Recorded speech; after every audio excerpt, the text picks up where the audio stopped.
Good afternoon everyone, welcome back to the channel to a new vlog. Saturday, এখন বাজে almost 2টো। সকাল থেকে আজকে অনেক কাজ ছিল আমার, আর বাচ্চারা বাড়িতে আছে, তাই কোনো কাজ তো ঠিক মতন একভাবে হয় না। তো যাই হোক, আমি এখন রান্নাঘরে কেন এসেছি, চিকেন ফ্রাই করতে। আজকে সিম্পল খাবার, স্যাটারডে।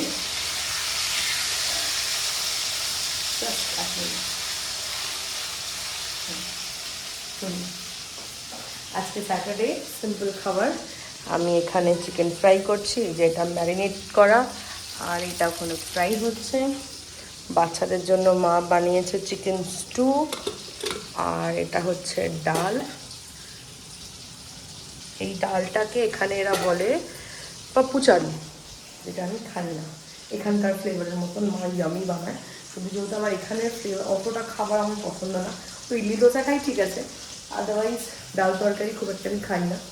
তো ওটা আমার বনুর পাপারা খেতে খুব ভালোবাসে, বাবা বনুর বাবা খুব ভালোবাসে, ফর অবভিয়াস রিজনস। ওরা এখানেই ছোটো থেকে বড়ো হয়েছে, তো they are very much familiar with this test. তো আমি ওই জন্য ওই চিকেন ফ্রাই দিয়ে ভাত খাবো, আর একটুখানি ঘি নেবো পাতে। আর সঞ্জয় কাকা এসেছিলো, সঞ্জয় কাকা বিজয়বাড়া থেকে প্রন পিকল দিয়ে গেছে। তোমরা যারা যারা এখনো প্রন পিকল কোনোদিনও দেখোনি, আমি দেখাচ্ছি। প্রন পিকল দিয়ে গেছে,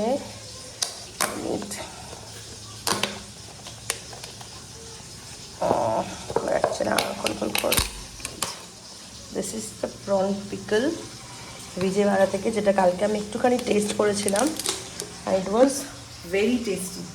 আমি ঘি দিয়ে এইটা দিয়ে ভাত মেখে খাবো, আর চিকেন ফ্রাই। গনুকে মা খাওয়াতে বসেছে, গনু খাচ্ছে, মার কাছে বসে ঘরে টিভি দেখছে আর খাচ্ছে। আর গুনগুন আউট অফ নোভেয়ার সাডেনলি ঘুমিয়ে পড়েছিল, তো এক্ষুনি ঘুম থেকে উঠলো। কতটা কি খাবে জানি না, বসবো আমি ওকে নিই, বাট নট নাও, কারণ এখন জাস্ট ঘুম থেকে উঠেছে, ক্র্যাঙ্কি হয়ে রয়েছে, এখন খাবার দিলে কিছু খাবে না। আমি ভাবছি আমি খেয়ে দিয়ে উঠে নিয়ে ওকে বসবো, যাতে ও একটু ফ্রি হয়ে যায় ততক্ষণ, আর বসে খেয়ে নেয়। কতটা কী খাবে জানি না, বাট দেখা যাক, লেটস ট্রাই তো করতেই হয়, আর কোনো অপশান নেই। আমার জাস্ট এই কটাই আছে, এই কটা ভাজা হয়ে গেলে একসাথে সবাই লাঞ্চ করতে বলবো। আমি একটা চিকেন ফ্রাই টেস্ট করলাম, হেভি লাগছে খেতে, ঠিক আছে। আমাদের খাওয়া দাওয়া ডান। গুনগুন উঠলেন লাঞ্চের পরে, তো যেমন বললাম আমি খেয়ে উঠে ওকে একবার চেষ্টা করবো খাওয়ানোর, বাট আই ফেল। গুনগুন কিছু খাইনি। গনু খেয়েছে, গনু সুন্দর ভাত টাত খেয়েছে। গনু এই যে এখন খেলছে ওখানে, মামা। গনু একা একা খেলছে, গনু হচ্ছে দুষ্টুমি করছে না। আর এই যে বাচ্চাটা এখন শুয়ে শুয়ে দুধু খাচ্ছে, জুজু খায়। সে জুজু বুঝি ভাজি খাবে না, ভাজি খাবে না, ভাজি খাবে না, ভাজি খাবে না। গনুর পাপা গেল একটু বাইরে, কাজ আছে, আর ও চুল কাটতে সেলুনে গেছে। আর আমি একটু চুপ করে বসে আছি, কী বা করবো। যাই হোক, আইসক্রিম অর্ডার করা হলো, আমি ভাবলাম যদি আইসক্রিমটাও পুরোটা খেয়ে নেয় তাও বেটার, কিন্তু গুনগুন তাও খাইনি। 2-3 স্পুন ম্যাক্সিমাম খেয়েছে, খেয়ে বললো পচা গন্ধ, দিয়ে দিব। গনু খেয়েছে পুরোটা, আমি খেয়েছি, আমরা সবাই খেয়েছি, শুধু পাপাও পুরো খেয়েছে, সবাই পুরো খেয়েছে, গুনগুন খাইনি। তো গুনগুনের একটা দুটো এরকম দিন যায়, একদিন দুদিন যায়, শুধু গুনগুন বলবো না, এই জিনিসটা সেম গনুও করতো। সেম জিনিসটা গনুও করতো, খাওয়া নিয়ে মাঝে মাঝে সাডেনলি বেশ খাচ্ছে খাচ্ছে খাচ্ছে, সাডেনলি একটা দিন এরকম গেল যে কিছুই খেলো না, সারাটা দিন শুধু দুধ খেয়ে কাটিয়ে দিল। তো ওরকমই একটা ব্যাপার গুনগুনের এখন এটা মাঝে মাঝেই হয়, কারণ যেহেতু একদম সদ্য আমার, তাই জিনিসগুলো আমি খুব রিকল করতে পারি যে গনু এই জিনিসগুলো এরকম, এই বয়সটাতে গনু এই জিনিসগুলো করতো। যাই হোক, এবার বাচ্চাদেরকে কি হয়, বড়রা স্বাভাবিক, খুবই স্বাভাবিক এটা, বড়রা বলে জোর করে খাওয়া, ওকে না খেতে চাইলেও খাওয়া, বাট আমার মতে না, ওদেরকে না বেশি জোর করতে নেই খাবার নিয়ে। কারণ কি হয়, খাবার প্রতি না মানে কি বলবো, ওদের একটা খাওয়ার প্রতি না একটা রাগ এসে যায়, একটা খাবার প্রতি। হ্যাঁ, আমাদের মায়ের মন ডেফিনেটলি মনে হয় আজকে সারাদিন খেলো না, বাট ঠিক আছে, ওদেরও ইচ্ছা, আমাদেরও তো মাঝে মাঝে ইচ্ছা করে না, ওদেরও ইচ্ছা নাই করতে পারে, তাই জন্য আমি জোর করি না। হ্যাঁ, এখন সবাই বলবে যে আমার গুনগুন ট্যাংলা, কিছুই খায় না। হ্যাঁ, definitely compare to other kids, এক একটা বাচ্চা তো এক এক রকমের হয়। কোনো বাচ্চারা, মানে আমার গনু খায় বলে গুনগুন খাবে, গুনগুনও খেতে হবে, এরকম কোনো ব্যাপার নেই। খাওয়া নিয়ে একটু গন্ডগোল আছে গুনগুনের, but touchwood she is healthy and active, আর তো কিছু একটা মায়ের দরকার নেই, ঠিক আছে। তো খাক, দুধু খাক, সন্ধ্যেবেলা দেখি একটু কিছু বানিয়ে ঠানিয়ে দেবো যদি কিছু খায়, যদি গুনগুন ম্যাডামের মুড হয়। তো এখন কিছুই করবো না, চুপ করে একটু বসে থাকবো, টিভি দেখি, খুটখুট করে একটু চুপ করে শোবো, ওরা ওদের মতন খেলছে খেলুক, নিজেদের মতো নিজে খেলে বেড়াক, আমি একটু জাস্ট শুয়ে থাকি, একটু টিভি দেখি, আর সেরকম কোনো কাজ নেই।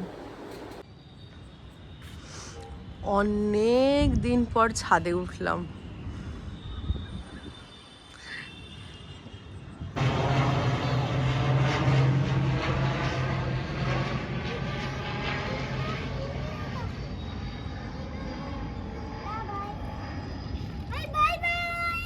হাই গুনগুন, হাই ওই বাবা, হাই গনু, হাই।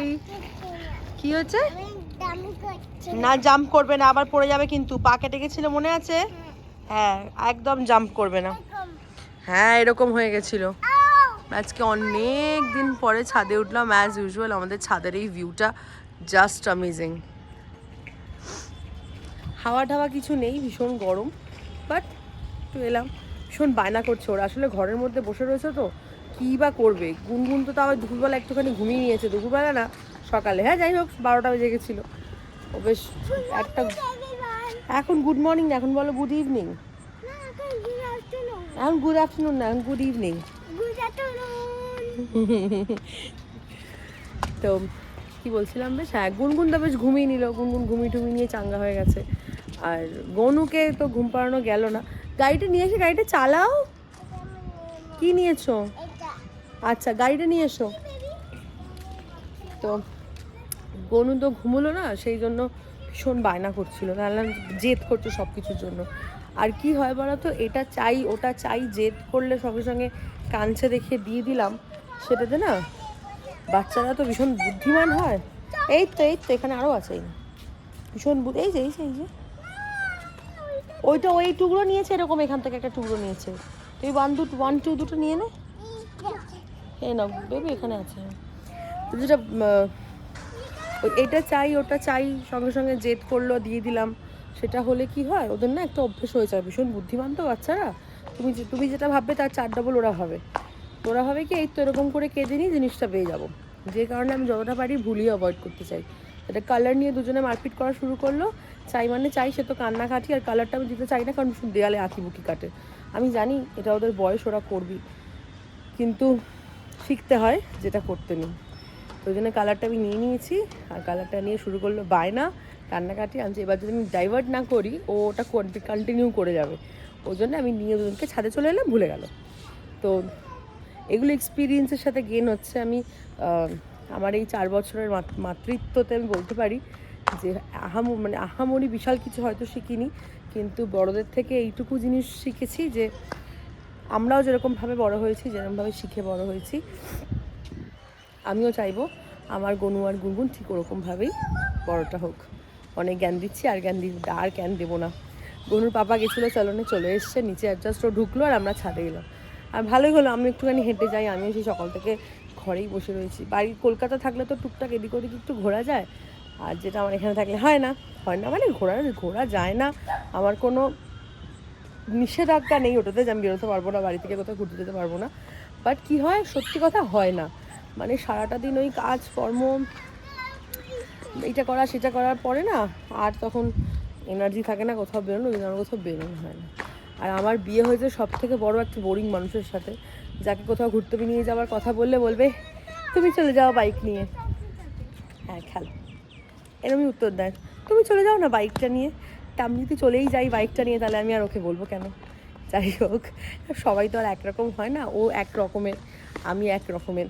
আমার এই ঘোরা বেড়ানো, মানে এরকম করা নেশাটা আমি আমার বাবার থেকে পেয়েছি। আমার বাবা খুব হুজুগে মানুষ ছিল, মানে যাচ্ছি মানে করবি, চল এখনই যাবো, ঘুরতে যাবি, চল এখনই নিয়ে যাচ্ছি, এটা খাবি বল, আমি এক্ষুনি এনে দিচ্ছি। তো এরকম একটা মানুষের সাথে মানুষের দ্বারা আমি বড় হয়েছি। খুব ন্যাচারাল যে আমার মধ্যেও এই জিনিসগুলো থাকবে। তো সেইটার দোষ আমি গনুর পাপাকে একদমই দিতে পারি না, যে আমি এরকম তুমি ওরকম কেন, সেটা যার যার নিজের ব্যাপার। বাট তাও মানুষটা যে আমাকে 7 বছর ধরে সহ্য করছে, এটা অনেক। ইয়েস। তো চলো গনু আর গুনগুন খেলুক, আমি একটু বসে শান্তিতে, একটু পিসফুলি বসে একটু ছাদের হাওয়া খাই।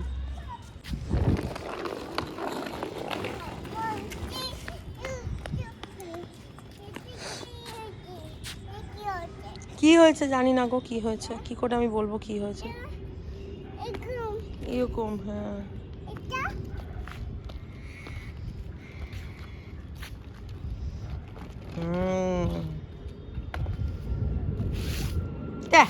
এমন করে না মা হ্যাঁ এই যে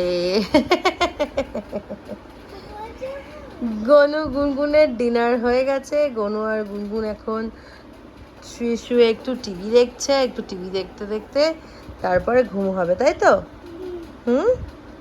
তাই তো? গনু কি দিয়ে ভাত খেয়েছো? Good night guys. না কি দিয়ে ভাত খেয়েছো বলো? না মেটে দিয়ে একদমই খাওনি তুমি, এখন কি দিয়ে ভাত খেয়েছো বলো? আলু দিয়ে, আলু সেদ্ধ ভাত, তাই তো? আর গুনগুন তুমি কি খেয়েছো রাত্রিবেলা? বাবা হাসতে বলেছি আমি। কি খেয়েছিস বল রাত্রিবেলা? আলু। না আলু ভাজা কেউ খাওনি মা, আলু সেদ্ধ। ছাদে গিয়ে যেটা হওয়ার এভরি টাইম হয় সেটাও আজকে হয়েছে। গুনগুন আবার উল্টো পড়ে গেছে, কাটে ঠাটে নিয়ে কোথাও একটু একটু জাস্ট মানে ছড়ে মতন গেছে, লাল মতন হয়ে গেছে, যেই কারণে আমাদের ছাদ থেকে নেমে আসতে হয়। আর আজকে গুনগুনের লাগার পিছনে গুনগুনের দাদা দায়ী, কারণ গুনগুনের দাদা র্যাশ ড্রাইভিং করছিল স্কুটিটা নিয়ে, তাই অ্যাক্সিডেন্ট হয়ে গেছে। হ্যাঁ বলছে ওখানে বসে, এই জন্য আমরা নেমে চলে এলাম। গুনগুন তো কান্না শুরু করলে থামে না। যাই হোক, এসে ওদেরকে স্নান টান করালাম, স্নান টান করিয়ে ঘরে এসি চালিয়ে বসে দিলাম যাতে ঘর থেকে আর না বেরোয়। ততক্ষণে আমি বটল ক্লিন করলাম, বটলগুলো সব স্টেরিলাইজ করতে দিলাম, জল ফোটালাম, সব কাজকর্ম করে মা গনকে আর গুনগুনকে খাইয়ে দিল। আমার টুকটাক কিছু কাজ ছিল সেগুলো সব সারলাম, দিয়ে এখন বাজে 9:20। আমি এবার এসেছি ওদের দুজনকে ঘুম পাড়াতে। ঘুমিয়ে পড়বে এক্ষুনি, কারণ গনু দুপুরে আজকে ঘুমোয়নি। আর গুনগুন সেই সাত সকালই বটে, 12টা 12:30টার সময়, মানে আমাদের জন্য সাত সকাল, কারণ হ্যাঁ গনুও সাত সকালে ঘুমের জন্য সাত সকাল, কারণ ওরা দুপুরবেলা টানা ঘুমায়, সেটা আজকে হয়নি, সেই 12টার সময় ঘুমিয়ে পড়েছে। তো যেই কারণে এখন শুলেই ঘুমিয়ে পড়বে, নটা প্রবলেম। তো চলো ওদেরকে ঘুম পাড়িয়ে নিয়ে তারপরে আসছি। বল রান্না। Good morning everyone, welcome back to the channel to a new blog. কালকের ভিডিওটা এন্ড করা হয়নি, রাত্রিবেলা খুব টায়ার্ড হয়ে গেছিলাম। কি করব করো, মুখে বলো গুড মর্নিং। কালকের ভিডিওটা এন্ড করা হয়নি, রাত্রিবেলা খেয়ে দিয়ে এসে ঘুমিয়ে পড়েছিলাম, খুব টায়ার্ড লাগছিল। খুব টায়ার্ড লাগছিল, এসে ঘুমিয়ে পড়েছিলাম, তো যেই কারণে ভিডিওটা এন্ড করা হয়নি। তো আজকের ভিডিওটা এখন এখানে এন্ড করছি, বিকজ এরপর যে ভিডিওটা আবার স্টার্ট করবো আজকে থেকে is going to be exciting one as we are going out. তাই আজকের ভিডিওটা যেটা কালকে থেকে চলছে সেটা এখন এখানে অবধি ইতি থাক। দেখা হচ্ছে আমার একটা নতুন ব্লগে। আনটিল দেন সবাই খুব ভালো থেকো, খুব সুস্থ থেকো, and thank you so much for watching and subscribing my channel. দেখা হচ্ছে কালকে আমার নতুন ব্লগ নিয়ে। Bye bye. অফ করে দাও না, ওরকম না, এই